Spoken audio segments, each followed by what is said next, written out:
Hi hello friends, ನಮಸ್ಕಾರ ರೀ ಎಲ್ಲರಿಗೂ. ಎಲ್ಲರೂ ಹೆಂಗದೀರಿ? ಆರಾಮದೀರೇನ? ನಾವು ಆರಾಮದೀವಿ ನೋಡ್ರಿ. ನೀವು ಎಲ್ಲರೂ ಆರಾಮದ್ರಿ ಅಂತ ಭಾವಿಸ್ತಾ ಇವತ್ತಿನ ಲಾಗ್ನ ಸ್ಟಾರ್ಟ್ ಮಾಡೋಣ ಬರ್ರಿ. ಇದು ಗುರುವಾರ ಬೆಳಿಗ್ಗೆ ಟೈಮ್ 7 ಗಂಟೆ ಆಗೈತೆ ನೋಡ್ರಿ. ನಾನು ಎದ್ದು ಕಾಯ್ಕ ತಗೊಂಡು ಕಸ ಗುಡಿಸಿದೆ. ನಮ್ಮ ಮನೆಯವರಿದ್ರೆ ನೆಲ ಒರೆಸಿ ಕೊಟ್ಟರು. ನಾನು ಇಷ್ಟು ರಂಗೋಲಿ ಹಾಕಿಬಿಟ್ಟು ನಾಷ್ಟಕ್ಕೆ ರೆಡಿ ಮಾಡಾಕತ್ತೀನಿ ನೋಡ್ರಿ. ಫಸ್ಟಿಗೆ ನಾಷ್ಟಕ್ಕೆಲ್ಲ ರೆಡಿ ಮಾಡಿ ಇಟ್ಬಿಟ್ಟು ಆಮೇಲೆ ಅರ್ಬಿ ತೊಳೆದು ಜಳಕ ಮಾಡ್ರಾಯ್ತಂತ ನಾಷ್ಟಕ್ಕೆ ರೆಡಿ ಮಾಡಾಕತ್ತೀನಿ ರೀ. ಅಂದರೆ ಇವತ್ತು ನಾನು ಗುರುವಾರ ಉಪವಾಸ ಇರ್ತೈತಿಲ್ಲ, ಹೀಗಾಗಿ ಫಸ್ಟಿಗೆಲ್ಲ ಅರ್ಬಿ ಅದೆಲ್ಲ ತೊಳೆದ್ಬಿಟ್ಟು ನಿವಾಂತಾಗೆ ಕಾಫಿ ಗಿಫಿ ಮಾಡ್ಕೊಂಡು ಕುಡಿಯಾಕೆ ಬರ್ತೈತಿ ಅಂಥೇಳಿ ಫಸ್ಟಿಗೆ ಮನುಗ ತನುಗ ನಮ್ಮ ಮನೆಯವ್ರಿಗೆ ನಾಷ್ಟಕ್ಕೆ ಇವತ್ತು ನಮ್ಮ ಉತ್ತರ ಕರ್ನಾಟಕ ಸೈಡೆಲ್ಲ ಮಾಡ್ತೀವಲ್ಲ ರೀ, ಮಸಾಲೆ ರೈಸ್ ಅಂತೀವಿ ನಾವು. ಆ ರೀತಿ ಸಿಂಪಲ್ಲಾಗಿ ರೈಸ್ ಮಾಡ್ಕೊಳಕತ್ತಿದ್ದು. ಅಂದರೆ ಜಾಸ್ತಿ ಏನು ಮಸಾಲೆ ಏನು ಹಾಕಂಗಿಲ್ಲ ರೀ ನಾವು. ಉಳ್ಳಾಗಡ್ಡಿ, ಟೊಮೆಟೊ ಮತ್ತು ಸ್ವಲ್ಪ ಬಟಾಟಿ, ನನ್ನ ಮಕ್ಕಳಿಗೆ ಬಟಾಟಿ ಇಷ್ಟ ಆಗ್ತೈತಿ ಅಂತ ಅದನ್ನು ಕಟ್ ಮಾಡಿ ಇಟ್ಟಿದ್ದೀನಿ. ಸ್ವಲ್ಪ ಶುಂಠಿ ಬೆಳ್ಳುಳ್ಳಿ ಪೇಸ್ಟ್ ರೀ, ಅದು ನಮ್ಮ ಕಡೆ ಹಾಕಂಗಿಲ್ಲ ರೀ. ಬರೀ ಉಳ್ಳಾಗಡ್ಡಿ ಟೊಮೆಟೊ ಹಳ್ಳಿ ಸೈಡೆಲ್ಲ ಹೆಂಗೆ ಮಾಡ್ತಾರಲ್ಲ ಆ ರೀತಿನೇ ಮಾಡಾಕತ್ತಿದ್ದು. ಬಟ್ ನಂದು ಸ್ವಲ್ಪ ಶುಂಠಿ ಬೆಳ್ಳುಳ್ಳಿ ಪೇಸ್ಟ್ ಹಾಕಿಬಿಟ್ರೆ ಚಲೋ ಆಗುತ್ತಂತೆ ಸ್ವಲ್ಪ ಶುಂಠಿ ಬೆಳ್ಳುಳ್ಳಿ ಪೇಸ್ಟನ್ನು ಅಂದರೆ ಕುಟ್ಬಿಟ್ಟು ಹಾಕಿದರೆ ಆವಾಗಿಂದ ಅವಾಗ ಕುಟ್ಟಿಬಿಟ್ಟು ಹಾಕಿಬಿಟ್ರೆ ಇನ್ನೂ ಮಸ್ತ್ ಆಗುತ್ತಾ. ಅದಕ್ಕಂತ ಕುಟ್ಟಿ ಹಾಕಿದ್ದು. ಫಸ್ಟಿಗೆ ಜೀರಿಗೆ, ಸಾಸಿವೆ, ಕಡಲೆಬೇಳೆ, ಉದ್ದಿನಬೇಳೆ, ಶೇಂಗಾ ಮತ್ತು ಸ್ವಲ್ಪ ಇಂಗು, ಕರಿಬೇವಿನ ಸೊಪ್ಪು, ಉಳ್ಳಾಗಡ್ಡಿ, ಬಟಾಟಿ ಎಲ್ಲ ಶುಂಠಿ ಬೆಳ್ಳುಳ್ಳಿ ಕುಟ್ಟಿದ್ದು ಹಾಕಿ ಹುರ್ಕೊಂಡು ಅದಕ್ಕೆ ರುಚಿಗೆ ತಕ್ಕಷ್ಟು ಉಪ್ಪು ಹಾಕಾಕತ್ತಿದ್ದಿದ್ರೆ. ಮತ್ತು ಈ ಕಡೆ ನೀರನ್ನು ಕಾಸಾಕಿಟ್ಟಿದ್ದೀನಿ. ಈ ರೀತಿ ಮಾಡಿಬಿಟ್ರೆ ಜಸ್ಟ್ ಒಂದು 5 ನಿಮಿಷ ಒಳಗಡೆ ಅನ್ನ ರೆಡಿ ಆಗ್ಬಿಡ್ತೈತ್ರಿ. ಅಂದರೆ ಬಿಸಿನೀರು ಹಾಕಿಬಿಟ್ರೆ ಅದಕ್ಕಂತೇಳಿ ನೀರು ಕಾಸಾಕಿಟ್ಟಿದ್ದು. ನನ್ನ ಕಡೆ ಸ್ವಲ್ಪ ಮಸಾಲ ಪೌಡ್ರ್ ಇದ್ದು ಅಲ್ರಿ, ಜೀರಿಗೆ ಪುಡಿ, ಧನಿಯಾ ಪುಡಿ ಮತ್ತು ಗರಂ ಮಸಾಲ ಅದನ್ನು ಸ್ವಲ್ಪ ಹಾಕಿದ್ದು, ಜಾಸ್ತಿ ಹಾಕಕ್ಕೆ ಹೋಗಿಲ್ಲ. ಮತ್ತು ಸ್ವಲ್ಪ ಕಸೂರಿ ಮೆಂತಿ ರೀ. ಈ ರೀತಿ ಮಾಡಿಸಿಂದ ಅನ್ನ ಮಾಡಿಬಿಟ್ರೆ ಭಾಳ ಮಸ್ತ್ ಆಗ್ತೈತಿ. ಬಟ್ ನಾನಂತೂ ಟೇಸ್ಟ್ ಮಾಡಿದ್ದಿಲ್ಲ. ಮನೋತನು ಹೇಳಾಕತ್ತಿದ್ರು ಭಾಳ ಮಸ್ತ್ ಆಗಿತ್ತು ಮಮ್ಮಿ ಅಂತೇಳಿ. ನಾನೇನು ಜಾಸ್ತಿ ಮಸಾಲ ಹಾಕಕ್ಕೆ ಹೋಗಿಲ್ಲ ರೀ. ಅದು ಗರಂ ಮಸಾಲ ಮತ್ತು ಧನಿಯಾ ಪುಡಿ ಸ್ವಲ್ಪ ಹಾಕಿದ್ದು. ಮತ್ತು ಅದಕ್ಕೆ ಬೇಕಂದ್ರೆ ದಾಲ್ಚಿನ್ನಿ, ಲವಂಗ ಎಲ್ಲ ಹಾಕಿಬಿಟ್ಟು ಅದನ್ನು ಹಾಕಿ ಮಾಡಿಬಿಟ್ರೆ ಮಸ್ತ್ ಆಗ್ತೈತಿ. ಬಟ್ ನನ್ನ ಮಗನಿಗೆ ಅಷ್ಟೊಂದು ಇಷ್ಟ ಆಗಂಗಿಲ್ಲ ರೀ. ಈ ರೀತಿ ಮಾಡಿಕೊಟ್ರೆ ಇಷ್ಟ ಆಗ್ತೈತಿ. ಬಟ್ ನನಗೆ ಮತ್ತು ನಮ್ಮ ತನುಗೆ ಇದ್ರೆ ಸ್ವಲ್ಪ ಜಾಸ್ತಿ ಮಸಾಲ ಇದ್ದಿದ್ದು ಇಷ್ಟ ಆಗ್ತೈತಿ. ಬಟ್ ಮನಗೆ ಈ ರೀತಿ ಮಾಡಿಕೊಟ್ರೆ ಇಷ್ಟ ಆಗ್ತೈತಿ ನೋಡಿರಿ. ಅಂದರೆ ಯಾವುದೋ ಮಸಾಲ ಅವನಿಗೆ ಸಿಗಬಾರ್ದು. ಅಂದರೆ ದಾಲ್ಚಿನ್ನಿ ಆಗಲಿ, ಲವಂಗ ಆಗಲಿ, ಪಲಾವ್ ಎಲೆ ಆಗಲಿ, ಸ್ಟಾರ್ ಹೂವು ಯಾವುದೂ ಸಿಗಬಾರ್ದು. ಪ್ಲೇನಾಗಿ ಬರೀ ರೈಸ್ ಇರಬೇಕು, ಆದರೆ ಟೇಸ್ಟ್ ಆಗಿರಬೇಕು. ಅದ್ರ ಸಲನೇ ಪೌಡ್ರ್ ಜಾಸ್ತಿ ಮಾಡಿಡೋದ್ರಿ ನಾನು. ಅಂದರೆ ಹಾಗೆ ಹಾಕಿಬಿಟ್ರೆ ಅವನಿಗೆ ಅದು ಬಾಯಿಗೆ ಬಂದುಬಿಟ್ರೆ, ಅಂದರೆ ತಾಟ್ನಾಗ ಸಿಗ್ತೈತೆ ಅಲ್ರಿ, ಸಿಟ್ಟು ಬಂದುಬಿಡ್ತೈತೆ ಅವನಿಗೆ. ಸ್ವಲ್ಪ ಪೌಡ್ರ್ ಇದ್ಬಿಟ್ರೆ ಗೊತ್ತಾಗಂಗಿಲ್ಲ. ಅದಕ್ಕೆ ಬರೀ ಪೌಡ್ರ್ ಅಷ್ಟು ಹಾಕಿಬಿಟ್ಟು ಮಾಡ್ಕೊಂಡಿದ್ದು. ಈಗ ನಾನು ರೆಡಿ ಆಗೈತೆ ನೋಡಿರಿ ಎಲ್ಲ. ಅಂದ್ರೆ ಫಸ್ಟಿಗೆ ತನಗೆ ಡಬ್ಬಿಗೆ ಹಾಕಿ ಮತ್ತು ನಾಷ್ಟಕ್ಕೆ ಹಾಕಿ ಕೊಟ್ಬಿಟ್ಟು ಆಮೇಲೆ ಜಳಕಕ್ಕೆ ಹೋಗ್ಬೇಕಂತ ನಾನು ಭೀ ಜಳಕ ಮಾಡೋಕ್ಕೆ ಹೋಗಿಲ್ಲ ರೀ ಇನ್ನು. ಮತ್ತು ನಾನು ಜಳಕಕ್ಕೆ ಹೋಗೋದು ಇವರಿದ್ರೆ ಮಮ್ಮಿ ಡಬ್ಬಿಗೆ ಹಾಕಿ ಕೊಡಬೇಕು, ನಾಷ್ಟಕ್ಕೆ ಹಾಕಿ ಕೊಡಬೇಕು ಅಂತಾರು. ಫಸ್ಟಿಗೆ ಅವರಿಗೆಲ್ಲ ಕಾಲೇಜ್ ಕಳಿಸ್ಬಿಟ್ಟು ಆಮೇಲೆ ನೀವು ಅಂತಾಗೆ ಅರ್ಬಿ ಎಲ್ಲ ತೊಳಿಬೇಕು. ಸ್ವಲ್ಪ ಅರ್ಬಿನೂ ಜಾಸ್ತಿ ಅದಾವೆ ರೀ. ಪ್ಯಾಂಟ್ ಶರ್ಟ್ ತನೂ ಮನೂ ಎಲ್ಲ ಅದಾವಲ್ಲ ಅಂತೇಳಿ ಸ್ವಲ್ಪ ಲೇಟ್ ಮಾಡಿ ಜಳಕ ಮಾಡ್ರಾಯ್ತು. ಅದು ಅರ್ಬಿ ತೊಳೆದ ತಕ್ಷಣ ಹೆಂಗೆ ಗೊತ್ತಿದ್ರೆ ಮೈಯೆಲ್ಲ ಹಸಿ ಆಗ್ಬಿಟ್ಟು 1 ತಾಸು ತನಕ ಫುಲ್ ಥಂಡಿ ಅನಿಸುತ್ತೆ. ಮೊದಲೇ ಆರಾಮಿಲ್ಲ, ಹೀಗಾಗಿ ಅದಕ್ಕೆ ಈಗ ಅರ್ಬಿ ಎಲ್ಲ ಅವರಿಗೆಲ್ಲ ಕಾಲೇಜ್ ಕಳಿಸ್ಬಿಟ್ಟು ಅರ್ಬಿ ತೊಳೆದು ಹಾಕಿ ಈಗ ಅಡುಗೆ ಮನೆಗೆ ಬಂದಿದ್ದೀನಿ ನೋಡಿರಿ. ದೇವ್ರಿಗೆ ಜಳಕ ಮಾಡಿ ದೇವ್ರಿಗೆ ನಮಸ್ಕಾರ ಮಾಡ್ಕೊಂಡ್ಬಿಟ್ಟು ಕಾಫಿ ಮಾಡ್ಕೊಂಡು ಕುಡಿಯೋಣ ಅಂತ ರೀ. ಟೈಮ್ 12 ಗಂಟೆ ಆಗಿ ಬಂದಿತ್ತು. ಅರ್ಬಿ ಎಲ್ಲ ತೊಳೆದು ಹಾಕಿ ಜಳಕ ಮಾಡಿ ಮತ್ತು ಎಕ್ಸ್ಟ್ರಾ ಕೆಲಸ ಇರ್ತಾವಲ್ರಿ, ಬಾತ್ರೂಮ್ ತಿಕ್ಕೋ, ಟಾಯ್ಲೆಟ್ ತಿಕ್ಕೋ, ಅದು ಮಾಡು, ಏನಾದರೂ ಒಂದು ಇರತ್ತೈತಿ ಹೆಣ್ಮಕ್ಳು ಅಂದಮೇಲೆ ಕೆಲಸ. ಅವನ್ನೆಲ್ಲ ಕ್ಲೀನ್ ಮಾಡ್ಕೊಂಬಿಟ್ಟು ಜಳಕ ಮಾಡಿ ಅಂದರೆ ತಲೆ ಸ್ನಾನ ಮಾಡಿಬಿಟ್ಟು ಈಗ ಫಸ್ಟಿಗೆ ಕಾಫಿ ಮಾಡ್ಕೊಂಡು ಕುಡಿಬೇಕಂತ ಮಾಡಾಕತ್ತೀನಿ ನೋಡಿರಿ. ನಾನು ಯಾವಾಗಲೂ ಸ್ವಲ್ಪ ಬೆಲ್ಲನೇ ಜಾಸ್ತಿ ಯೂಸ್ ಮಾಡೋದು. ಅಕಸ್ಮಾತಾಗಿ ಬೆಲ್ಲ ಇದ್ದಿತ್ತಿಲ್ಲ ಅಂದರೆ ಸಕ್ಕರೆ ಹಾಕಿ ಕಾಫಿ ಅಥವಾ ಚಹಾ ಮಾಡ್ಕೊಂಡು ಕುಡಿಯೋದು. ಇವತ್ತು ಬೆಲ್ಲನೇ ಹಾಕಿಬಿಟ್ಟು ಕಾಫಿ ಮಾಡಾಕತ್ತೀನಿ ನೋಡಿರಿ. ಹಾಗೆ ಸ್ವಲ್ಪ ಆ್ಯಪಲ್ ತಿಂದ್ರಾಯ್ತು ಅಂತೇಳಿ ಆ್ಯಪಲ್ನು ಕಟ್ ಮಾಡಿ ಇಟ್ಕೊಂಡಿದ್ದೀನಿ ರೀ. ಟ್ಯಾಬ್ಲೆಟ್ ತೊಗೋಬೇಕಂದ್ರೆ ಹಂಗೆ ತೊಗೊಂಬಿಟ್ರೆ ಅದು ಏನಂತಾರೆ, ಗುಳಿಗೆ ಹತ್ತವ ಅಂತಾರಲ್ಲ ನಮ್ಮ ಕಡೆ. ಅದಕ್ಕೆ ಸ್ವಲ್ಪ ಆ್ಯಪಲ್ ತಿಂದು ನಮ್ಮ ಮನೆಯವ್ರು ಕಾಫಿ ಕುಡಿದು ಟ್ಯಾಬ್ಲೆಟ್ ತೊಗೋ ಅಂತಂದಿದ್ರು. ಹೀಗಾಗಿ ಸ್ವಲ್ಪ ಆ್ಯಪಲ್ ತಿನ್ನಕ್ಕೆ ಹೋದ್ರೆ ಅದು ಎಲ್ಲಿ ಹೋಗಲ್ಲಾಗಿತ್ತು. ಏನಂತಾರಲ್ಲ, ಆರಾಮಿಲ್ದಾಗ ಎಲ್ಲನೂ ಕೈ ಅನಿಸುತ್ತೆ. ಏನು ತಿಂದರೂ ಕೈನೇ ಅನಿಸುತ್ತೆ, ಏನು ತಿನ್ನಕ್ಕೆ ಮನ್ಸನೇ ಆಗಲ್ಲ. ಬಟ್ ಕಟ್ ಮಾಡಿಕೊಂಡು 1-2 ಪೀಸ್ ತಿನ್ನಟ್ಟಿಗೆ ಫುಲ್ ಅನ್ಸಾಕತ್ತಿತ್ತು. ಅದಕ್ಕೆ ಈ ಫಸ್ಟಿಗೆ ಕಾಫಿ ಕುಡಿದು ಟ್ಯಾಬ್ಲೆಟ್ ತೊಗೊಂಡ್ರೈತಂತ ಕಾಫಿ ಮಾಡ್ಕೊಳಕತ್ತೀನಿ ನೋಡ್ರಿ. ಬೆಲ್ಲ ಮತ್ತು ಸಿಂಪಲ್ಲಾಗಿ ಆ್ಯಕ್ಚುಲಿ ಶುಂಠಿ ಪುಡಿ ಬಿಟ್ಟರೆ ಹಾಕಿ ಮಾಡ್ಕೊಂಡು ಕುಡಿದ್ರೆ ಬೆಸ್ಟ್ ಆಗುತ್ತೆ. ಬಟ್ ಕಡೆ ಶುಂಠಿ ಪುಡಿ ಇಲ್ಲ ರೀ, ಖಾಲಿ ಆಗೈತಿ, ಮಾಡಬೇಕಾಗೈತಿ. ಕಾಫಿ ಕುಡಿದ್ಬಿಟ್ಟು ಚೌಳಿಕೆ ಸೋಸಾಕತ್ತೀನಿ ನೋಡ್ರಿ. ಇವತ್ತು ಮಧ್ಯಾಹ್ನ ಅಥವಾ ಸಂಜೆಗೆ ಪಲ್ಯ ಮಾಡೋಕೆ ಬರ್ತೈತಿ. ಚೌಳಿಕೆ ಪಲ್ಯ ಎಲ್ಲರಿಗೂ ಇಷ್ಟ ಆಗ್ತೈತಿ, ಬಟ್ ಚೌಳಿಕೆ ಸೋಸೋದಂದ್ರೆ ಭಾಳ ಕಷ್ಟ ಆಗ್ತೈತಿ ನೋಡ್ರಿ. ಅದಕ್ಕೆ ನಾನು 1/4 ಕಿಲೋ ಅಷ್ಟೇ ತರೋದು. ಅರ್ಧ kg ಮಾಡಿಬಿಟ್ರೂ ನಮ್ಮ ಮನೆಯೊಳಗೆ ಖಾಲಿ ಆಗ್ತೈತಿ. ಬಟ್ ಅವನ್ನ ಸೋಸೋದನ್ನೇ ದೊಡ್ಡ ಕಷ್ಟ ನನಗೆ. ಅಂದ್ರೆ ಅರ್ಧ kg ಸೋಸ್ಬೇಕಂದ್ರೆ ಅರ್ಧ ತಾಸು ಮ್ಯಾಲೆ ಬೇಕ್ರಿ ಅದು. ಯಾಕಂದ್ರೆ ಜಾಸ್ತಿ ಟೈಮ್ ಹಿಡಿತೈತಿ, ನಾರೆಲ್ಲ ತೆಗೆದ್ಬಿಟ್ಟು ಸೋಸ್ಬೇಕಾಗುತ್ತೆ. ಅವಾಗನೇ ಪಲ್ಯ ಚಲೋ ಆಗ್ತೈತಿ. ನೀವು ನಾರೆಲ್ಲ ಇಟ್ಬಿಟ್ಟು ಅದು ಚೌಳಿಕೆ ಸೋಸ್ಬಿಟ್ಟು ಪಲ್ಯ ಮಾಡಿಬಿಟ್ರೆ ಅದು ಸರಿ ಆಗಂಗಿಲ್ಲ ರೀ. ನಾರು ಬಾಯಿಗೆ ಹಂಗೆ ಸಿಗ್ತೈತಿ. ಅದಕ್ಕೆ ಸೋಸ್ಬೇಕಾದ್ರೆ ನೀಟಾಗಿಯೇ ಸೋಸಬೇಕು. ಹಾಗಾದ್ರೆ ಟೈಮ 2 ಗಂಟೆ ಆಗೈತಿ. ನಮ್ಮ ಮನವು ಇದ್ರೆ ಅದು ಪಾರ್ಸಲ್ ಬಂದಿತ್ತಂತೆ. ಅಂದರೆ ಡ್ರೆಸ್ ಆರ್ಡ್ರ್ ಮಾಡಿದ್ದೆ ರೀ. ಏನ್ರಿ ಡ್ರೆಸ್ ಭಾಳ ತರ್ಸಾಕತ್ರಿ ಅಂತೇಳಿ ಅನ್ನಕ್ಕೆ ಹೋಗ್ಬೇಡ್ರಿ.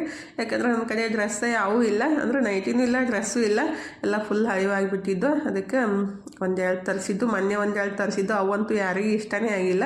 ಬಟ್ ಇದನ್ನೂ ಇಷ್ಟ ಆಗಿಲ್ಲ ಅಂತ ಹೇಳಾಕತ್ತಿದ್ದ ಮನು. ಏನು ಮಮ್ಮಿ ಕಲರ್ ಒಂದು ಚೆಂದಿಲ್ಲ ಅಂತ. ನನಗೆ ಡಾರ್ಕ್ ಕಲರ್ ಅಷ್ಟೊಂದು ಮತ್ತು ಫುಲ್ ಅದೇನಂತಾರೆ ಜಾಸ್ತಿ ವರ್ಕ್ ಇದ್ದಿದ್ದು ಇಷ್ಟ ಆಗಂಗಿಲ್ಲ. ಪ್ಲೇನಾಗಿ ಸ್ವಲ್ಪ ಲೈಟಾಗಿ ಕಲರ್ ಇದ್ದರೆ ಇಷ್ಟ ಆಗ್ತೈತಿ.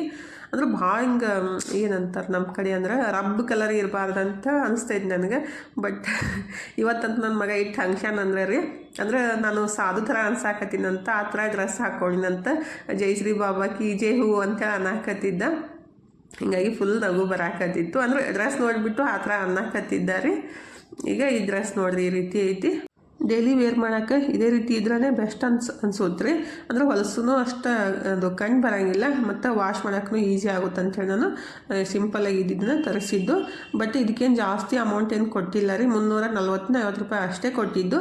ಡೈಲಿ ಯೂಸಿಗೆ ಬೆಸ್ಟ್ ಆಗುತ್ತಲ್ರಿ. ಮತ್ತು ಕ್ವಾಲಿಟಿ ಅಷ್ಟು ಭಾಳ ಲೋನೂ ಇಲ್ಲ ಮತ್ತು ಭಾಳ ಅಷ್ಟು ಬೆಟರ್ನೂ ಇಲ್ಲ, ಮೀಡಿಯಮ್ ಐತಿ. ಅಂದರೆ ನಾವು ರೊಕ್ಕ ಕೊಟ್ಟಿವಿ ಹೆಂಗೆಲ್ಲ ಆ ಥರ ಸಿಗ್ತೈತೆ ಅಷ್ಟೇ ರೀ. ಈಗ ಟೈಮ 6:30 ಆಗೈತೆ ನೋಡ್ರಿ. ಮುಖ ತಗೊಂಡ್ಬಿಟ್ಟು ದೇವ್ರ ಮುಂದೆ ದೀಪ ಹಚ್ಚಿ ಚಹಾ ಮಾಡ್ಕೊಂಡು ಕುಡಿಯಾಕತ್ತೀನಿ ನೋಡ್ರಿ. ಬೆಳಗ್ಗೆಯಿಂದ ಉಪವಾಸ ಇದ್ದೆ. ಅಂದರೆ ಗುರುವಾರ ಬೆಳಗ್ಗೆ ಒಂದ್ಸಲ ಕಾಫಿ ಕುಡಿದಿದ್ದು, ಮಧ್ಯಾಹ್ನ ಒಂದ್ಸಲ ಕಾಫಿ ಕುಡಿದಿದ್ದು ಅಷ್ಟೇ ರೀ. ಈಗ ಶುಂಠಿ ಮತ್ತು ಹಾಕಿಬಿಟ್ಟು ಚಹಾ ಮಾಡ್ಕೊಂಡು ಕುಡಿದು ಅಡುಗೆ ಸ್ಟಾರ್ಟ್ ಮಾಡಿದ್ದೀನಿ ನೋಡ್ರಿ. ಅಂದರೆ ಆಲ್ರೆಡಿ ನಾನು ಅನ್ನ ಮಾಡಿ ಇಟ್ಟಿದ್ದೀನಿ, ಮತ್ತು ಶೇಂಗಾ ಸಾರು ಮಾಡ್ಬೇಕಂತ ಶೇಂಗಾ ಹುರಿದು ಅದಕ್ಕೆ ಟೊಮೊಟೊ ಹಾಕಿ ರುಬ್ಬಿಟ್ಟಿದ್ದೀನಿ ರೀ. ಒಗ್ಗರಣೆ ಹಾಕೋಬೇಕು. ಅದಕ್ಕೆ ಈ ಚಹಾ ಕುಡ್ಕೊತಾನೆ ಫಸ್ಟಿಗೆ ಚೌಳಿಕೆ ಹುರಿದು ಆಮೇಲೆ ರೊಟ್ಟಿ, ಶೇಂಗಾ ಸಾರು, ಚೌಳಿಕೆ ಪಲ್ಯನ ಮಾಡ್ಕೋಬೇಕು ನೋಡ್ರಿ. ಅಂದರೆ ಜಲ್ದಿ ಅಡುಗೆ ಮಾಡಿಬಿಟ್ರೆ ಜಲ್ದಿ ಊಟ ಮಾಡೋಕೆ ಬರ್ತೈತಿಲ್ಲ. ಬೆಳಗ್ಗೆಯಿಂದ ಏನೂ ತಿಂದಿರಲ್ಲ, ಮತ್ತು ಲೇಟ್ ಆಗಿಬಿಟ್ಟು ಅಡುಗೆ ಮಾಡೋದಂದ್ರೆ ಊಟನೂ ಲೇಟ್ ಆಗ್ಬಿಡ್ತೈತಿ. ಮತ್ತಿರೋ ಊಟ ಹೋಗೋದೇ ಇಲ್ಲ ರೀ. ಈಗ ಫಸ್ಟಿಗೆ ಚಹಾ ಕುಡಿದು ಉಳ್ಳಾಗಡ್ಡಿ ಮತ್ತು ಟೊಮೊಟೊ ಎಲ್ಲನ ಕಟ್ ಮಾಡಿ ಇಟ್ಟಿದ್ದೀನಿ ರೀ. ಮತ್ತು ಚೌಳಿಕಾಯಿನೂ ಹುರಿದಿಟ್ಟಿದ್ದೀನಿ ನೋಡಿರಿ. ಇನ್ನು ಒಗ್ಗರಣೆ ಅಷ್ಟು ಹಾಕಿಬಿಟ್ರೆ ಚೌಳಿಕಾಯಿ ಪಲ್ಯ ಅಂತೂ ರೆಡಿ ಆಗುತ್ತೆ. ರೊಟ್ಟಿಗಾಗಲಿ ಚಪಾತಿಗಾಗಲಿ ಚೌಳಿಕಾಯಿ ಪಲ್ಯ ಭಾಳ ಮಸ್ತ್ ಆಗ್ತೈತ್ರಿ. ನಮ್ಮ ಮನೆಯೊಳಗೆ ಎಲ್ಲರಿಗೂ ಇಷ್ಟ ಆಗ್ತೈತಿ, ನನಗೂ ಇಷ್ಟ ಆಗ್ತೈತಿ. 1/4 kg ಮಾಡಿಬಿಟ್ರೆ ಒನ್ ಟೈಮಿಗೆ ಪೂರ್ತಿ ಖಾಲಿ ಆಗಿಬಿಡ್ತೈತ್ರಿ. ಈಗ ಸಿಂಪಲ್ಲಾಗಿ ಪಲ್ಯನೂ ರೆಡಿ ಮಾಡ್ಕೊಳಕತ್ತೀನಿ ನೋಡ್ರಿ. ಆಲ್ರೆಡಿ ನಾನು ಚೌಳಿಕಾಯಿ ಪಲ್ಯ 2-3 ಸಲ ಶೇರ್ ಮಾಡ್ಕೊಂಡು ಅಂತ ಅನ್ಸುತ್ತೆ ಈ ರೆಸಿಪಿನ ರೀ. ಅದಕ್ಕೇನು ಜಾಸ್ತಿ ಇಂಗ್ರೀಡಿಯೆಂಟ್ಸ್ ಏನು ಬೇಕಾಗಿಲ್ಲ ರೀ. ಜಸ್ಟ್ ಸ್ವಲ್ಪ ಎಣ್ಣೆ, ಜೀರಿಗೆ, ಸಾಸಿವೆ, ಕರಿಬೇವು ಸೊಪ್ಪು ಮತ್ತು ಉಳ್ಳಾಗಡ್ಡಿ, ಟೊಮೊಟೊ, ಖಾರದ ಪುಡಿ, ಅರಿಶಿನ ಪುಡಿ ಅಷ್ಟು ಹಾಕಿಬಿಟ್ಟು ಟೊಮೊಟೊ ಹಾಕಿ ಆಮೇಲೆ ಚೌಳಿಕಾಯಿ ಹಾಕಿ ಮಿಕ್ಸ್ ಮಾಡಿಕೊಂಡು ಸ್ವಲ್ಪ ಹೊತ್ತು ಬೆನ್ಸ್ಕೊಂಡ್ಬಿಟ್ರೆ ಆಮೇಲೆ ಸ್ವಲ್ಪ ಬೇಕಂದ್ರೆ ಶೇಂಗಾ ಪುಡಿ, ಖಾರ ಪುಡಿ ಅಂದರೆ ಗುರಾಳ ಪುಡಿ ಹಾಕಿಬಿಟ್ಟು ಬೆನ್ಸ್ಕೊಂಡ್ಬಿಟ್ರೆ ಅದು ಪಲ್ಯ ರೆಡಿ ಆಗುತ್ತೆ ರೀ. ರೊಟ್ಟಿಗಾಗಲಿ ಚಪಾತಿಗಾಗಲಿ ಭಾಳ ಮಸ್ತ್ ಆಗ್ತೈತಿ. ಮನೋಗಿದ್ರೆ ಚೌಳಿಕಾಯಿದು ಗ್ರೇವಿ ಥರ ಮಾಡಿಕೊಟ್ರೆ ಭಾಳ ಇಷ್ಟ ಆಗ್ತೈತ್ರಿ. ಅದನ್ನು ಟೇಸ್ಟ್ನೂ ಆಗುತ್ತೆ. ರೊಟ್ಟಿಗಾಗಲಿ ಚಪಾತಿಗಾಗಲಿ ಹಸಿಮೆಣ್ಸಿನ್ಕಾಯಿ ಮತ್ತು ಶೇಂಗಾ ಪುಡಿ ಹಾಕಿಬಿಟ್ಟು ಸ್ವಲ್ಪ ನೀರು ಹಾಕಿ ಕುದಿಸ್ಕೊಂಡು ಮಾಡ್ಬೇಕ್ರಿ. ಭಾಳ ಮಸ್ತ್ ಆಗ್ತೈತಿ. ಅದನ್ನು ಅನ್ನಕ್ಕೂ ತಿನ್ಬೋದು, ರೊಟ್ಟಿ ಚಪಾತಿಗಂತೂ ಸಿಕ್ಕಾಪಟ್ಟೆ ಟೇಸ್ಟ್ ಆಗೋದ್ರಿ. ಆದರೆ ಈಗ ನಮ್ಮ ಮನೆಯವ್ರಿಗೆ ಇಷ್ಟ ಆಗಿದ್ದನ್ನು ಮಾಡಾಕತ್ತಿದ್ದು. ಅವ್ರಿಗೆ ಗ್ರೇವಿ ಥರ ಅಷ್ಟೊಂದು ಇಷ್ಟ ಅನ್ಸಂಗಿಲ್ಲ ರೀ. ತಿಂತಾರೋ, ಬಟ್ ಈ ರೀತಿ ಮಾಡಿದ್ರೆ ಸ್ವಲ್ಪ ಜಾಸ್ತಿ ಇಷ್ಟಪಡ್ತಾರೋ. ಚೌಳಿಕಾಯಿ ಚಲೋತ್ನಾಗ ಹುರಿಬೇಕು, ಉಳ್ಳಾಗಡ್ಡಿನೂ ಚಲೋತ್ನಾಗ ಹುರಿಬೇಕು, ಆ ಥರ ಅವ್ರದ್ದು ರೂಲ್ಸ. ಈಗ ಪಲ್ಯನೂ ರೆಡಿ ಆಯ್ತು ನೋಡ್ರಿ. ಸ್ವಲ್ಪ ಎಲ್ಲ ಹಾಕಿಬಿಟ್ಟು ಮಿಕ್ಸ್ ಮಾಡಿ ಮುಚ್ಚಿಟ್ಬಿಟ್ಟು ಆಮೇಲೆ ಸ್ವಲ್ಪ ಬೆಂದ ಮೇಲೆ ಅದಕ್ಕೆ ಸ್ವಲ್ಪ ನಾನು ಖಾರಾಳ ಪುಡಿ ಹಾಕ್ತೀನಿ. ಅಂದರೆ ಗುರಾಳ ಪುಡಿನೂ ಅಂತಾರೆ, ನಾವು ಖಾರಾಳ ಪುಡಿ ಅಂತೀವಿ. ಖಾರಾಳು ಮತ್ತು ಎಳ್ಳನ್ನು ಹುರಿದ್ಬಿಟ್ಟು ಪುಡಿ ಮಾಡಿ ಇಟ್ಟಿದ್ದೀನಿ ನಾನು. ಚೌಳಿಕಾಯಿ ಸ್ವಲ್ಪ ಮೆತ್ತಗಾದ್ಮೇಲೆ ಆಮೇಲೆ ಖಾರ ಪುಡಿ ಹಾಕ್ತಿಂದ್ರೆ ಈಗ ಶೇಂಗಾ ಸಾಂಬಾರನ್ನ ರೆಡಿ ಮಾಡ್ಕೊಳಕತ್ತೀನಿ ನೋಡ್ರಿ. ಅಂದರೆ ಶೇಂಗಾ ಸಾರು ಅಂತಾರು ಮತ್ತು ಹಳ್ಳಿ ಸೈಡೆಲ್ಲ ಶೇಂಗದ ಖಾರಬೇಳಿ ಅಂತಾರೆ. ಅವಾಗೆಲ್ಲ ಅಂತಿದ್ರು, ಬಟ್ ಈಗ ಎಲ್ಲ ಕಡೆನೂ ಸಾಂಬಾರು ಅಥವಾ ಸಾರು ಅಂತಾರು. ಅದನ್ನು ಸಿಂಪಲ್ಲಾಗಿ ಅಷ್ಟೇ ರೀ. ಅಂದರೆ ಆಲ್ಮೋಸ್ಟ್ ಎಲ್ಲರಿಗೂ ಗೊತ್ತಿದ್ದೇ ಇರ್ತೈತಿ. ನಮ್ಮ ಕಡೆ ಅಂತೂ ಶೇಂಗಾ ಸಾರು ಅಂತೂ ಫೇಮಸ್ ರೀ. ಪ್ರತಿಯೊಬ್ಬರು ಮನೆಯೊಳಗಂತೂ ಜಾಸ್ತಿ ಮಾಡೇ ಮಾಡ್ತಾರೆ. ಅಂದರೆ ವಾರದಾಗ ಒಂದ್ಸರಾರೆ ಕಂಪಲ್ಸರಿ ಶೇಂಗಾ ಸಾರು ಇದ್ದೇ ಇರ್ತೈತ್ರಿ. ಅಂದರೆ ನಮ್ಮ ಬಿಜಾಪುರ ಸೈಡೆಲ್ಲ ಅದಕ್ಕೇನು ಜಾಸ್ತಿ ಇಂಗ್ರೀಡಿಯೆಂಟ್ಸು ಬೇಕಾಗಿಲ್ಲ. ಒಂದು ಸ್ವಲ್ಪ ಶೇಂಗಾ, ಒಂದೆರಡು ಟೊಮೆಟೊ, ಒಂದು ಸ್ವಲ್ಪ ಬೆಳ್ಳುಳ್ಳಿ, ಖಾರ, ಉಪ್ಪು ಅಷ್ಟು ಹಾಕಿಬಿಟ್ಟು ಸಾಂಬಾರು ಮಾಡ್ಕೊಂಡ್ಬಿಟ್ರೆ ಮಸ್ತ್ ಆಗುತ್ತೆ ರೊಟ್ಟಿಗೆ, ಚಪಾತಿಗೆ. ಅದ್ರಾಗ ನಮ್ಮ ಮನೆಯೊಳಗಂತೂ ನಮ್ಮ ಮನೆಯವ್ರಿಗೆ ಮನೋಗೆ ಶೇಂಗಾ ಸಾರು ಅಂದ್ರೆ ಸಿಕ್ಕಾಪಟ್ಟೆ ಇಷ್ಟ ಆಗ್ತೈತ್ರಿ. ಈಗ ಸಾಂಬಾರನ್ನು ರೆಡಿ ಮಾಡಕ್ಕೆ ಇಟ್ಟಿನಿ. ಕುದ್ಮೇಲೆ ಸ್ವಲ್ಪ ಲಾಸ್ಟಿಗೆ ಕೊತ್ತಂಬರಿ ಸೊಪ್ಪು ಹಾಕೊಂಡ್ಬಿಟ್ರೆ ಅದು ಸಾಂಬಾರು ರೆಡಿ ಆಗುತ್ತೆ. ಚೌಳಿಕಾಯಿ ಪಲ್ಯ ಅಂತೂ ರೆಡಿ ಆಗೈತೆ ನೋಡ್ರಿ. ಅದಕ್ಕೂ ಖಾರ ಪುಡಿ ಹಾಕಿದ್ದೀನಿ. ಇನ್ನು ರೊಟ್ಟಿ ಮಾಡೋದು ಕೆಲಸ ನೋಡ್ರಿ. ನಂಗೆ ರೊಟ್ಟಿ ಮಾಡೋದಂದ್ರೆ ಸಿಕ್ಕಾಪಟ್ಟೆ ಬೇಸರ ಆಗುತ್ತೆ. ಯಾಕಂದರೆ ಜಲ್ದಿ ಬೆನೆಯಂಗೆ ಇಲ್ಲ ರೀ ಗ್ಯಾಸ್ ಮೇಲೆ. ನಾನು ಒಂದು ರೊಟ್ಟಿ ಮಾಡೋಟ್ಟಿಗೆ ಒಂದು ರೊಟ್ಟಿ ಬೆನಿಂದೇ ಇಲ್ಲ. ಅದನ್ನ ರೊಟ್ಟಿ ಬಡಿದಿಟ್ಟು ಆಮೇಲೆ ಅದನ್ನ ಬೆನ್ಸೋ ತನಕ ಒಂದು ರೊಟ್ಟಿ ಮಾಡಬೇಕಂದ್ರೆ ಜಾಸ್ತಿ ಟೈಮ್ನೇ ಹಿಡಿತೈತಿ. ಈಗ ಶೇಂಗಾ ಸಾಂಬಾರು ಕುದಿಯೋಟ್ಟಿಗೆ ನಾನು ಈ ಕಡೆ ಜಿಗಿ ಹಾಕಕ್ಕೆ ನೀರು ಕಾಸಕ್ಕೆ ಇಟ್ಟಿದ್ದೀನಿ ರೀ. ಮತ್ತು ಕ್ಲೀನು ಮಾಡ್ಕೊಂಬಿಡ್ತೀನಿ. ಜಾಗ ಸಣ್ಣ ಇದ್ಬಿಟ್ರಂತೂ ರೊಟ್ಟಿ ಮಾಡೋದು ಇನ್ನೂ ಕಷ್ಟ ಆಗೋದ್ರಿ.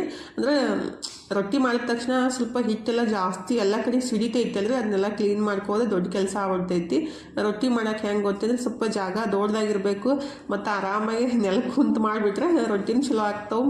ಮತ್ತು ಹೈರಾಣ ಅನ್ಸಂಗಿಲ್ಲ ರೀ ಜಾಸ್ತಿ ರೊಟ್ಟಿ ಮಾಡೋದಂದ್ರೆ. ಅಂದರೆ ನಿಂತುಬಿಟ್ಟು ರೊಟ್ಟಿ ಏನು ಮಾಡ್ತೀವಲ್ಲ ಫುಲ್ ಕಾಲು ಬರ್ತಾವೆ ಮತ್ತು ಸೊಂಟನೂ ಬರ್ತೈತಿ. ಅಂದರೆ ನಿಂತುಬಿಟ್ಟು ಜಾಸ್ತಿ ರೊಟ್ಟಿ ಮಾಡಿಬಿಟ್ರೆ ಮತ್ತು ರೊಟ್ಟಿ ಮಾಡೋಕೆ ಜಾಸ್ತಿ ಟೈಮ್ನೂ ಹಿಡಿತೈತ್ರಿ. ಈಗ ರೊಟ್ಟಿ ಮಾಡೋಕೆ ಹಿಟ್ಟು ಕಲಿಸ್ಬೇಕಂತ ರೆಡಿ ಮಾಡ್ಕೊಳಕತ್ತೀನಿ ನೋಡ್ರಿ. ಅಂದರೆ ಫಸ್ಟಿಗೆ ಗ್ಯಾಸ್ ಕಟ್ಟಿ ಎಲ್ಲ ನೀಟಾಗಿ ಒರೆಸ್ಕೊಂಡ್ಬಿಟ್ಟು, ಆ್ಯಕ್ಚುಲಿ ನಾನು ಈ ಮನೆಗೆ ಬಂದಮೇಲೆ ಆ ಕಲ್ಲು ಮೇಲೆ ಮಾಡ್ತಿದ್ದೀರಿ. ಅದ್ರ ಮೇಲೆ ಅಷ್ಟೊಂದು ಕಂಫರ್ಟೇಬಲ್ ಆಗಂಗಿಲ್ಲ. ಅದಕ್ಕಂತೇಳಿ ಬರ್ಸನ್ ಕಟ್ಟಿ ಮೇಲೆ ಹಿಟ್ಟು ಕಲಿಸ್ಬಿಟ್ಟು ರೊಟ್ಟಿ ಮಾಡೋಣ ಅಂತ ಹೇಳಿ.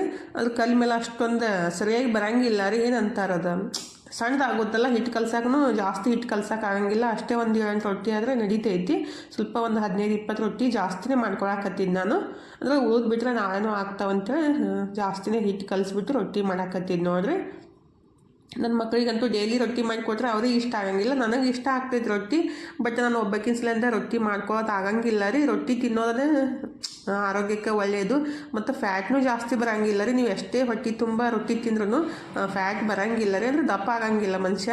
ಅವಾಗೆಲ್ಲ ಡೈಲಿ ರೊಟ್ಟಿ ತಿಂತಿದ್ರು. ಎಷ್ಟೆಷ್ಟು ರೊಟ್ಟಿ ತಿಂತಿದ್ರು ಅಂದ್ರೆ ಲೆಕ್ಕನೇ ಇಲ್ಲ. ಮುಂಜಾನೆ ಒಂದು 7-8, ಸಂಜೆಗೆ ಒಂದು 7-8 ಅಷ್ಟು ರೊಟ್ಟಿ ತಿಂತಿದ್ರು. ಅಂದ್ರೂ ಒಂಚೂರು ದಪ್ಪ ಆಗ್ತೈತಿಲ್ಲ. ಈಗ ಚಪಾತಿ ಜಾಸ್ತಿ ಏನು ತಿಂತೀವಲ್ರಿ, ಅದ್ರಾಗ ಫೈಬರ್ ಜಾಸ್ತಿ ಇರ್ತೈತಿ. ಹೀಗಾಗಿ ಮತ್ತು ಮೈ ಮುರಿದು ಯಾರೂ ಕೆಲಸನೂ ಮಾಡೋಂಗಿಲ್ಲ. ಹೀಗಾಗಿ ದಪ್ಪ ಆಗ್ಬಿಡ್ತೈತಿ ಮನುಷ್ಯ.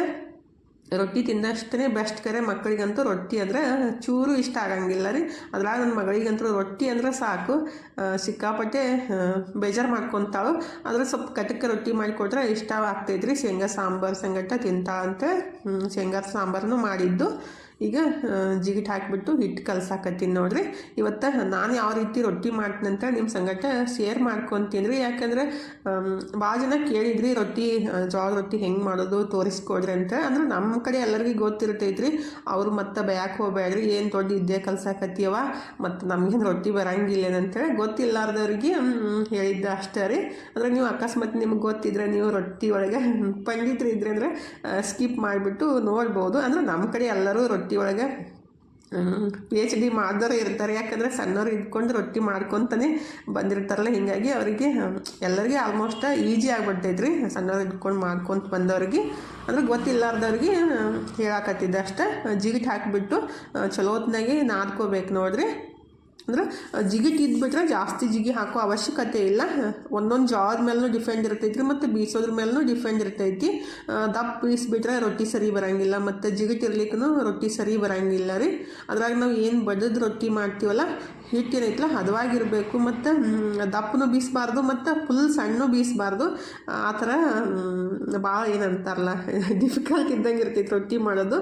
ಆದರೆ ರೊಟ್ಟಿ ಬಂದವ್ರಿಗೆ ಮತ್ತು ಮಾಡೋಕ್ಕೆ ಬರೋರಿಗೆ ಅಷ್ಟೊಂದೇನು ಕಷ್ಟ ಅನ್ಸಂಗಿಲ್ಲ. ಗೊತ್ತಾಗ್ಬಿಡ್ತೈತ್ರಿ ಇದು ಹಿಟ್ಟು ಹಿಂಗಿದ್ರೆ ರೊಟ್ಟಿ ಹಿಂಗೆ ಬರ್ತಾವಂತೇಳಿ ಗೊತ್ತಾಗ್ಬಿಡ್ತೈತಿ. ಈಗ ಚಲೋ ಹೊತ್ನಾಗೆ ಹಿಟ್ಟನ್ನು ಕಲಿಸ್ಕೋಬೇಕು ನೋಡ್ರಿ. ಒಮ್ಮೆ ಜಾಸ್ತಿ ನೀರು ಹಾಕಿಬಿಟ್ಟು ಕಲ್ಸಕ್ಕೆ ಹೋಗಬಾರ್ದು. ಫಸ್ಟಿಗೆ ಗಟ್ಟಿ ಕಲಿಸ್ಬಿಟ್ಟು ಸ್ವಲ್ಪ ಸ್ವಲ್ಪ ನೀರು ಹಚ್ಕೊಂಡ್ಬಿಟ್ಟು ಈ ರೀತಿ ನಾದ್ಕೋಬೇಕ್ರಿ. ಅಂದರೆ ಹದವಾಗಿ ನಾದ್ಕೋಬೇಕು, ಭಾಳ ಮೆತ್ತಗೂ ಇರಬಾರ್ದು, ಭಾಳ ಗಟ್ಟಿನೂ ಇರಬಾರ್ದು. ಮೆತ್ತಗಾಗಿ ಇದ್ಬಿಟ್ರೆ ಅದು ರೊಟ್ಟಿ ಬಡ್ಯಾಕನ ಆಗಂಗಿಲ್ಲ ರೀ. ಪೂರ್ತಿ ಜಿಗಿಟ್ ಹಾಕಿಬಿಟ್ಟು ಲಟ್ಟಿಸ್ನೂ ಮಾಡ್ತಾರೆ, ಬಟ್ ನನಗೆ ಅಷ್ಟೊಂದು ಲಟ್ಟಿಸ್ ಮಾಡಿದ್ದು ಇಷ್ಟ ಆಗಂಗಿಲ್ಲ ರೀ. ನಾವು ಕೈಲೇ ಬಡಿದ್ಬಿಟ್ಟು ರೊಟ್ಟಿ ಮಾಡ್ತೀವಲ್ರಿ, ಅದೊಂದು ಥರ ಟೇಸ್ಟ್ ಬೇರೆನೇ ಇರ್ತೈತಿ. ಅಂದರೆ ಲಟ್ಟಿಸ್ ಮಾಡಿದ್ದು ಸ್ವಲ್ಪ ಜಾಸ್ತಿ ಜಿಗಿಟ್ ಹಾಕಿಬಿಟ್ಟು ಚಪಾತಿ ಗತ್ಲೆ ಲಟ್ಟಿಸ್ಬಿಟ್ಟು ಮಾಡ್ಬೋದು ರೀ. ಅವನು ತೆಳ್ಳಗೆ ಆಗ್ತಾವೆ, ಚಲೋ ಆಗ್ತಾವೆ, ತಿನ್ನಕ್ಕೆ ಸ್ವಲ್ಪ ಅದು ಜಿಗಿಟ್ ಅನಿಸುತ್ತೆ. ಈ ರೀತಿ ಮಾಡಿಬಿಟ್ರೆ ಸ್ವಲ್ಪ ಸಾಫ್ಟಾಗಿರ್ತಾವೆ ರೀ, ಅಂದ್ರೆ ಮೆತ್ತಗಾಗಿ ಆಗ್ತಾವೆ. ನಾವು ಕಡಕ್ಕೆ ರೊಟ್ಟಿ ಮಾಡಿಬಿಟ್ರೂ ಅಷ್ಟೇ ತಿನ್ನೋಮ್ದಾಗ ಅಷ್ಟು ಜಿಗಿಟ್ ಅನ್ಸಂಗಿಲ್ಲ. ಹಾಗಾದ್ರೆ ಈಗ ನೀಟಾಗಿ ಈ ರೀತಿ ಸ್ವಲ್ಪ ನೀರು ಹಚ್ಕೊಂಡು ನಾದ್ಕೋಬೇಕು ನೋಡಿರಿ. ನಾವು ಚೆಂದಾಗಿ ಹಿಟ್ಟು ನಾದ್ಕೊತೀವಲ್ಲ ಅಷ್ಟು ಚಲೋತ್ನಾಗೆ ರೊಟ್ಟಿ ಬರ್ತಾವೆ, ಹರಿಯಂಗಿಲ್ಲ ಮತ್ತು ನಮ್ಮ ಕಡೆ ಮೂಗ್ಸಿ ಇಳಂಗಿಲ್ಲ ಅಂತಾರು. ಅಂದ್ರೆ ಸೈಡಿಗೆಲ್ಲ ಹಿಂಗೆ ಕ್ರ್ಯಾಕ್ ಆಗ್ತೈತಂದ್ರೆ ಆ ರೀತಿ ಬರಂಗಿಲ್ಲ ಚಲೋತ್ನಾಗ ಹಿಟ್ಟು ಕಲಿಸ್ಬಿಟ್ರಂತೆ. ಯಾಕಪ್ಪ ಇಷ್ಟೆಲ್ಲ ಹೇಳಾಕತ್ತೀನಂತಂದ್ರೆ ಕೇಳಿದ್ರು ಮತ್ತು ತೋರಿಸ್ಕೊಡ್ರಿ, ಭಾಳ ಸಲ ಕೇಳಾಕತ್ತಿದ್ರಿ ರೊಟ್ಟಿ ಹೆಂಗೆ ಮಾಡ್ತೋದು ಜೋಳದ ರೊಟ್ಟಿ ಅಂತ, ಅದಕ್ಕೆ ಹೇಳ್ಕೊಟ್ಟಿದ್ದೆ ಅಷ್ಟೇ ರೀ. ಈಗ ಹಿಟ್ಟನ್ನೆಲ್ಲ ಕಲಿಸಿಬಿಟ್ಟು ಇಟ್ಟಿದ್ದೀನಿ ನೋಡಿರಿ. ಅಂದರೆ ಒಬ್ಬೊಬ್ಬರು ನಾನು ಭಾಳ ಇಡೋದ್ರೊಳಗೆ ನೋಡಿದ್ದೀನಿ, 1 ತಾಸು ಒಳಗಡೆ 150 ರೊಟ್ಟಿ ಮಾಡ್ಬೋದು, 100 ರೊಟ್ಟಿ ಮಾಡ್ಬೋದು ಅಂತ ಹೇಳಿರ್ತಾರೆ. ಬಟ್ ಅದು ನನಗಂತೂ ಸಾಧ್ಯತೆ ಅನ್ಸಂಗಿಲ್ಲ ರೀ. ನೀವು ಎಷ್ಟೇ ಫಾಸ್ಟ್ ರೊಟ್ಟಿ ಮಾಡ್ತೀನಿ ಅಂದ್ರೂ ನೀವು 1 ತಾಸಿಗೆ ಭಾಳ ಒಂದು 50 ರೊಟ್ಟಿ ಮಾಡ್ಬೇಕಂದ್ರೆ ಒದ್ದಾಡಿ ಹೋಗ್ತೀವಿ ರೀ. ಯಾಕಂದ್ರೆ ಒಂದು ರೊಟ್ಟಿ ಬೆನ್ಸಾಕ 1 ನಿಮಿಷ ಆದರೂ ಮಿನಿಮಮ್ ಟೈಮ್ ಬೇಕೇ ಆಗ್ತೈತೆ ರೀ. ಅಷ್ಟು ಫಾಸ್ಟಾಗೇನು ನಾವು ಒಂದು 10-20 ಸೆಕೆಂಡ್ ಒಳಗಡೆ ಒಂದು ರೊಟ್ಟಿ ಮಾಡ್ತೀವಂತೆ ಅದು ಸಾಧ್ಯ ಆಗ್ಲಾರ್ದೆ ಕೆಲಸ ರೀ. ನಾನೇ ನಮ್ಮ ಮನೆಯೊಳಗೆ ಜಾಸ್ತಿ ಫಾಸ್ಟ್ ರೊಟ್ಟಿ ಮಾಡ್ತೀನಿ ಅಂದ್ರೆ 1 ತಾಸಿಗೆ ಒಂದು 30-40 ರೊಟ್ಟಿ ಮಾಡ್ಬೇಕಂದ್ರೆ ಒದ್ದಾಡಿ ಹೋಗ್ತೀವಿ ರೀ. ನಾನು ಕೆಲವೊಂದು ಇಡುವುದೊಳಗೆ ನೋಡಿದ್ದೆ ರೀ. ಅಂದರೆ 1 ತಾಸಿಗೆ 150 ರೊಟ್ಟಿ ಮಾಡ್ಬೋದು, 100 ರೊಟ್ಟಿ ಮಾಡ್ಬೋದು ಅಂತೇಳಿ ತಮ್ಮೇಲೆ ನೋಡಿಬಿಟ್ಟು ನಾನು ಅದನ್ನ ಇಡುವೆಲ್ಲ ಪೂರ್ತಿಯಾಗಿ ನೋಡಿದೆ. ಬಟ್ ಅದೇನು ಸಾಧ್ಯ ಆಗಲಾರ್ದು ಸುಮ್ಮನೆ ಹೆಸರಿಗೆ ಹೇಳೋದಂತೇಳಿ ನನಗೆ ಆ ಥರ ಇಷ್ಟ ಆಗಂಗಿಲ್ಲ. ಏನು ರಿಯಲ್ ಐತಿಲ್ಲ ಅದೇ ಹೇಳಿಬಿಟ್ರೆ ಬೆಸ್ಟ್ ಅಂತ ಅನ್ಸೋದ್ರಿ. ಅದೇನೋ ಆಗ್ಲಾರ್ದು ಹೋಗ್ಲಾರ್ದು. ಯಾಕೆಂದರೆ ಒಂದು ರೊಟ್ಟಿ ಬೆನ್ಸೋಕ್ಕೆ 1 ನಿಮಿಷ ಅಂತೂ ಮಿನಿಮಮ್ ಬೇಕೇ ಆಗುತ್ತೆ. ಹಸಿ ಅಂತೂ ತೆಗಿಯೋಕೆ ಆಗಂಗಿಲ್ಲಲ್ರಿ. ನಾನಂತೂ ಒಂದು 30-40 ಸೆಕೆಂಡ್ ಒಳಗಡೆ ಒಂದು ರೊಟ್ಟಿ ಬಡಿತೀನಿ, ಬಟ್ ಬೆನ್ಸೋಕೆ ಮಾತ್ರ 1 ನಿಮಿಷ ಕಂಪಲ್ಸರಿ ಬೇಕಾ ನೋಡ್ರಿ. ಅದಕ್ಕಂತ ಹೇಳಿದೆ ನಾನು. ಅದು ಕೆಲವೊಂದು ವಿಡಿಯೋದೊಳಗೆ ನೋಡಿದ್ದೆ, ಅದನ್ನೇನು ನನಗೆ ಅಷ್ಟು ಇಷ್ಟ ಅನಿಸ್ಲಿಲ್ಲ ಆ ಥರ ಹೇಳೋದು. ಸುಮ್ಮನೆ ಸುಳ್ಳು ಅದಕ್ಕೆ ಹೇಳೋದಂತೆ ಅನಿಸುತ್ತೆ. ಈಗ ನಾನು ರೊಟ್ಟಿ ಮಾಡೋಕೆ ಸ್ಟಾರ್ಟ್ ಮಾಡಿದ್ದೀನಿ ನೋಡಿರಿ. ಇದು ಒಂದು ತವಿ ಒಳಗಿಂದು ಒಂದು ರೊಟ್ಟಿ ಬೆನೆ ಮಟ್ಟ ನಂದು ಬಡಿದು ಮುಗಿಸಿ ಇಟ್ಟಿರ್ತಿದ್ರಿ, ಆದರೆ ರೊಟ್ಟಿ ಮಾತ್ರ ಬೆನೆಯಂಗಿಲ್ಲ. ನೀವು ಒಲಿ ಮೇಲೆ ಮಾಡಿಬಿಟ್ರು 1 ನಿಮಿಷಕ್ಕೆ 1 ರೊಟ್ಟಿ ಬೆನ್ಸ್ಕೋಬೋದು ರೀ. ಅಂದರೆ 1 ತಾಸಿಗೆ 60 ರೊಟ್ಟಿ ಮಾಡಬೇಕಾದ್ರೆ ಫುಲ್ ಏನಂತಾರಲ್ಲ ಆ ಥರ ಆಗುತ್ತೆ. ಬಟ್ ಅದು 1 ತಾಸು ಒಳಗಡೆ 150 ರೊಟ್ಟಿ 100 ರೊಟ್ಟಿ ಅಂತೂ ಅದು ಕೈಲೇ ಆಗ್ಲಾರ್ದು ಮಾತ್ರ, ಮತ್ತು ಸಾಧ್ಯನೂ ಇಲ್ಲ ಅದು. ನೀವು ಅಕಸ್ಮಾತ್ ಯಾರಾದರೂ ಮಾಡಿದ್ರಿ ಅಂದರೆ ಕಮೆಂಟ್ ಬಾಕ್ಸ್ ಒಳಗೆ ಹೇಳಿ. ಅಂದರೆ 1 ತಾಸು ಒಳಗಡೆ 100 ರೊಟ್ಟಿ ಮಾಡಿದ್ರಿ ಅಂದರೆ, ಬಟ್ ನನಗಂತೂ ಅದು ಸಾಧ್ಯ ಇಲ್ಲ ನೋಡಿರಿ. ಒಂದು 30-40 ರೊಟ್ಟಿ ಅಷ್ಟು ಮಾಡ್ಕೋಬೋದು 1 ತಾಸು ಒಳಗಡೆ. ಅಂದರೆ ಫುಲ್ ಸ್ಪೀಡ್ನಾಗ ಮಾಡಿಬಿಟ್ರೆ.